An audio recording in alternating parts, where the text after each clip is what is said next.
Kombe la dunia mwaka 2026 hili hapa, na mechi ya ufunguzi ni kati ya wenyeji Mexico dhidi ya South Africa. Unajua, kuelekea katika mechi hii nilikuwa naangalia mitandaoni nikajua kwamba idadi kubwa ya Waafrika wanamsupport Mexico. Kwa nini?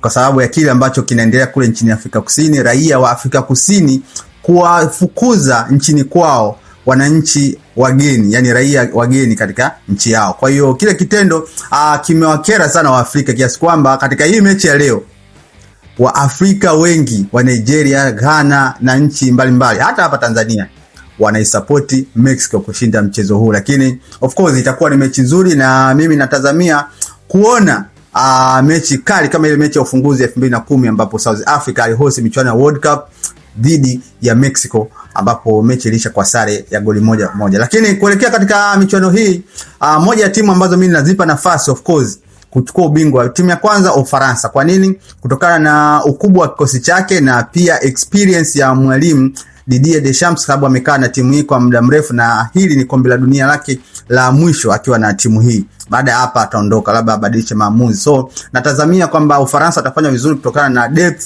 ya kikosi chao, na pia wamekuwa na consistency sababu wameingia katika finali za kombe la dunia mara 2 mfululizo. 2018 ambao walikuwa mabingwa, 2022 ambapo walipoteza dhidi ya Argentina kwa mikwaju ya penalty. Kwa hiyo ni timu ambayo inajua njia za ushindi, yani unajua ramani gani ya kufika finali. Kwa hiyo na hapa nafasi kubwa ya kufika finali na kuchukua ubingwa. Timu nyingine of course mabingwa wa Europe hawa ni Spain, kwa sababu ya kikosi chao ni kikosi kichanga, lakini wana wachezaji bora sana katika kikosi chao. Kwa hiyo depth ya kikosi chao sio kubwa sana, lakini wana talent nyingi kwenye kikosi chao. Kwa hiyo Ufaransa, Spain na timu nyingine of course mabingwa watetezi Argentina. Ingawa hawapewi nafasi kubwa Argentina kutetea ubingwa huu, lakini uwepo wa Lionel Messi na wachezaji ambao huwa wanacheza kumpambania Lionel Messi wanaweza kufanya Argentina wakafika mbali hata kutetea ubingwa huu. Lakini Ufaransa na hapa nafasi kubwa, Spain, Argentina na timu nyingine of course ni Portugal. Yani katika hizi timu zote 48 ambazo zipo katika michuano ya World Cup, hakuna timu ambayo ina midfield wengi wazuri wenye talent kama Ureno. So Ureno, moja ya kitu ambacho unaweza kukiona kutoka katika timu ya Ureno ni kwamba sasa hivi wanacheza kwa kujitoa sana kama wanampambania Cristiano Ronaldo. Lakini kitu ambacho Roberto Martinez, kocha wa Ureno, anatakiwa kukifanya, au na Ronaldo mwenyewe, wasicheze kama kumtegemea Ronaldo au lazima Ronaldo acheze dakika zote 90.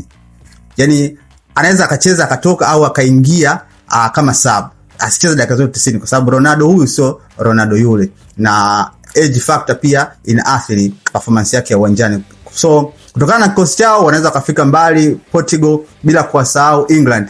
So kwa timu ya Afrika ambayo naiona itafika mbali ni timu mbili of course, Morocco na Senegal. Hizi ni timu za Afrika ambazo naona zitafika mbali katika michuano hii ya World Cup. So World Cup inaanza leo saa 4 usiku, Mexico dhidi ya South Africa, na mechi zinaonekana kupitia DStv kifurushi cha bomba shilingi 27,500. So lipia kifurushi chako mapema, na wewe niambie ni timu gani ambazo wewe unaona zinaweza kuchukua ubingwa. Ni timu gani unaona itachukua ubingwa na timu gani ya Afrika ambayo unaona itafika mbali. Kwangu mimi timu ambayo inaweza kuchukua ubingwa na ipa nafasi ya kwanza ni France, timu ya pili ni Spain, ya tatu Argentina, Portugal, England, na timu za Afrika ambazo naona zitafika mbali ni Morocco na Senegal.